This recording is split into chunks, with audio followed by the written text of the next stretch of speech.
Saudações, eu sou o Android e nesse vídeo eu vou fazer 5 desenhos subestimados e 5 desenhos superestimados. E a ordem vai ser assim, um subestimado, um superestimado, um subestimado, um superestimado. Mas caso se perca, presta atenção, se esse ícone aparecer quer dizer que é subestimado, mas se esse ícone aparecer quer dizer que ele é superestimado. Então quem deu a sugestão vai estar na descrição, chega de enrolação e vamos lá.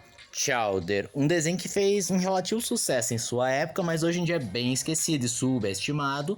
Mas assim, era uma das melhores comédias da Cartoon Network, porque ele usava bastante aquele humor nonsense que a Cartoon Network tinha nos anos 90, início dos anos 2000, com um personagem cativante, engraçado, burro, com piadas e situações absurdas que a única resposta que tínhamos era rir pra caramba. E eu reassisti alguns episódios de Chowder e cara, continua tão engraçado quanto da primeira vez que eu assisti.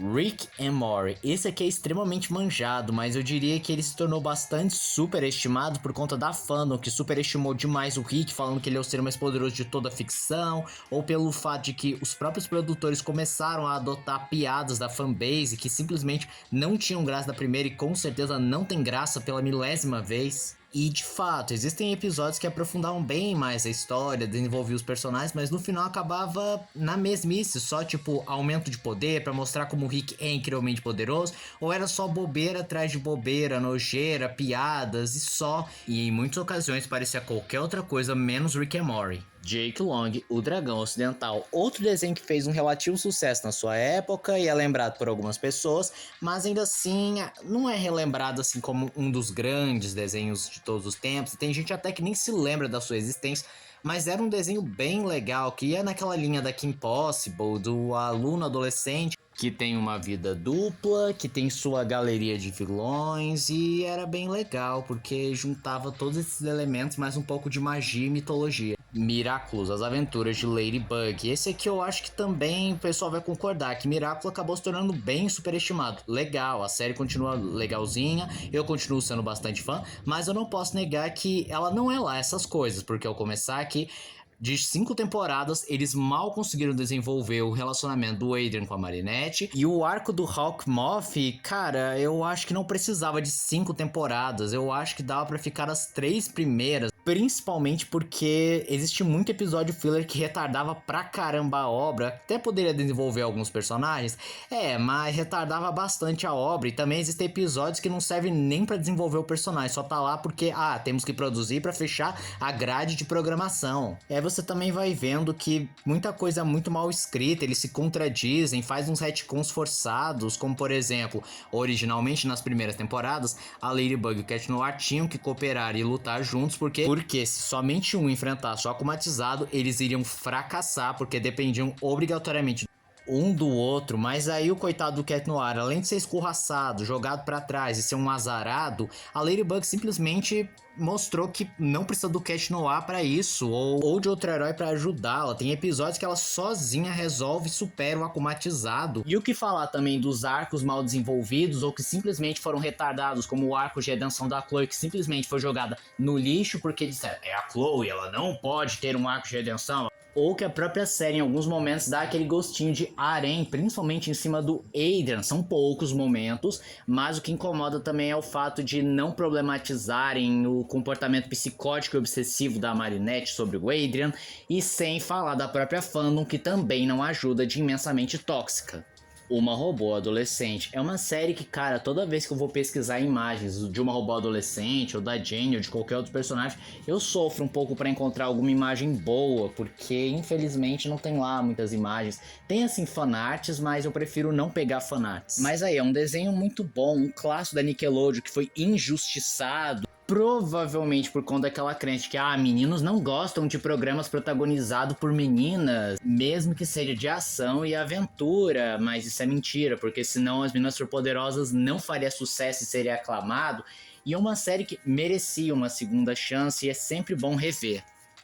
Phineas e Ferb. Isso tem um pouco de opinião pessoal e também de opinião de outras pessoas. Na minha opinião, cara, eu acho Phineas e Ferb bem medíocre. Eu só acho as 2 primeiras temporadas boas. Passou da terceira, eu acho uma mediocridade sem graça, perde o brilho muito rápido. Mas uma coisa que eu não tinha notado depois que eu fui fazer uma pesquisa e que é verdade, é que apesar de existir outros desenhos estilo Phineas e Ferb, tipo Jimmy Neutron ou Dexter, que fizeram um trabalho muito bom, a gente apresentava personagens falhos, que apesar de serem crianças geniais, eram falhos, ainda agiam como criança, tinham um desenvolvimento também dos coadjuvantes, dos amigos, dos familiares. Em Phineas e Ferb, isso praticamente não existe, com poucas exceções, tipo o relacionamento da Candace com o Jeremy, que sim, vai para as vias de fato, mas de resto, todos não passam de personagens unidimensionais, que a personalidade do Phineas e do Ferb podem ser resumidas no máximo a 2 linhas de caderno, não tendo grande desenvolvimento, e o mesmo vale para outros personagens, que você facilmente consegue só prendê-los num arquétipo, eles não têm outra personalidade. E uma coisa que eu também já ouvi muita gente falar, e eu concordo plenamente, é que tem alguns personagens que simplesmente acabam sendo flanderizados, como por exemplo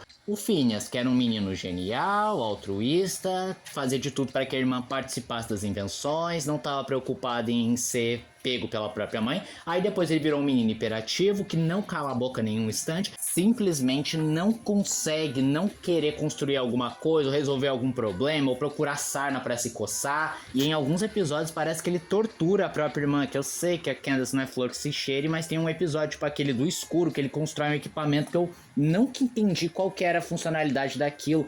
Mas cara, para você colocar uma proteção de boca, um capacete, protetores e um avental de chumbo. Cara, onde é que isso é uma brincadeira? Se fosse só capacete, eu até entenderia, mas avental de chumbo, proteção de boca e outros equipamentos que é usado para trabalho de alto risco. Você tentou matar sua irmã, que eu sei. Darkwing Duck, um desenho que pouca gente se lembra, e os que se lembram, bom, já estão bem mais velhos mesmo, mas era uma série bem divertidinha, bacana, misturava um pouco de ação e principalmente comédia, e admito que poderia ter uma continuação ou só revisitado mesmo. As Tartarugas Ninjas de 1987. Esse aqui é um pouco do produto de sua época, mas a escolha é criativa, porque de fato, por ser um desenho dos anos 80, feito com um orçamento bem limitado, não houve tanto desenvolvimento de personagem e as histórias eram mais episódicas. Ok, isso é normal para qualquer desenho dos anos 80, são raros os desenhos que tinham um desenvolvimento muito maior, mas o maior problema do desenho clássico das Tartarugas Ninjas é a sua incrível repetição, que ele tem 10 temporadas, que ficou exatos 10 anos no ar, em que era apenas uma repetição da repetição, que era o Krang mais o Destruidor tentava alguma coisa, eram mandados para a dimensão X. Aí mudava a temporada, mesma coisa. Krang, Destruidor tenta alguma coisa, as tartarugas vencem e mandam eles para a dimensão X. Acho que facilmente essa fórmula do Destruidor mais o Krang sendo mandados para a dimensão X se estendeu por 8 temporadas.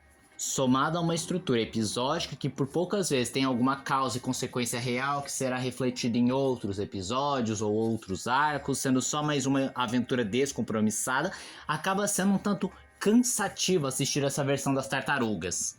As Múmias Vivas. Eu acho que é um clássico quando se fala de desenho subestimado, porque As Múmias Vivas era um desenho que acabou não chamando tanta atenção porque não vendeu brinquedos, e também teve a concorrência dos Gárgulas, que inclusive foram feitos pelas mesmas pessoas que criaram As Múmias Vivas, e a diferença dele para os Gárgulas é que as histórias de Gárgulas eram mais interessantes, mais sombrias, tinham um apelo maior não só com as crianças como também com os jovens, enquanto As Múmias Vivas era mais genérico, seguindo a fórmula dos desenhos dos anos 90, mas ainda assim é uma série bem divertida, principalmente se você gosta de desenhos dos anos 90, e por alguma razão quando eu escuto a música de abertura me dá uma nostalgia, sendo que eu não sou da época do desenho e tampouco vi reprise. Steven Universo. Vamos lá, respirar fundo e tentar explicar.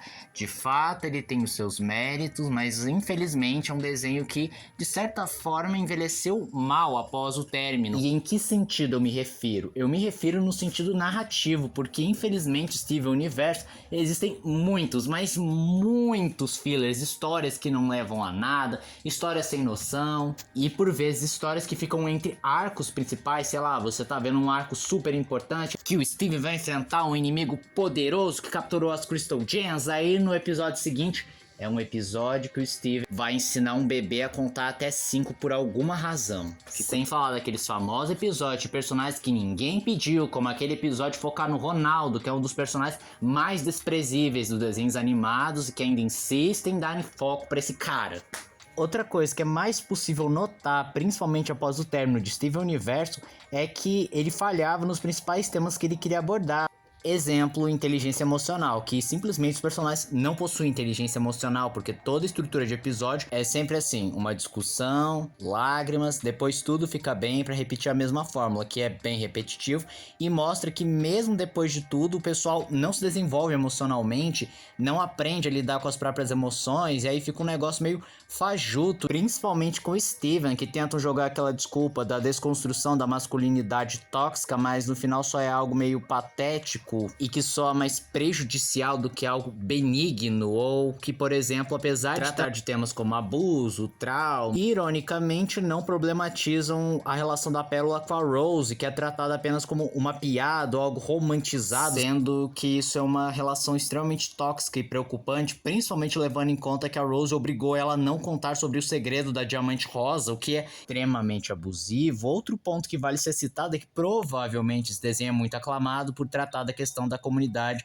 LGBT, mas até isso é um tanto falho, porque ao começar eles não podem ir muito longe por ser um canal infantil e ainda tem que vender o produto, e mesmo que fosse um canal mais liberal, ainda assim eu acho que não ficaria tão legal assim, pois, por exemplo, as cenas das fusões terem uma forte conotação sexual e serem uma metáfora a relacionamentos, mostra que talvez não fosse uma boa ideia e até uma ideia meio errada como é representado, levando em conta que muitas crianças assistiam, então por isso eu acho que num canal bem mais liberal talvez não ficasse tão bom e ele talvez não tivesse tal fama que ele tem, mas enfim, o desenho é legal, mas ele tem esses pontos negativos. E esse foi o vídeo de hoje. Se você gostou do vídeo, se inscreva no canal, compartilhe o vídeo, comente, dê seu like, dê sugestões de que vocês querem ver aqui no canal. Também não esqueçam de ativar as notificações, chega de like caso gostem dos meus dias. Tchau!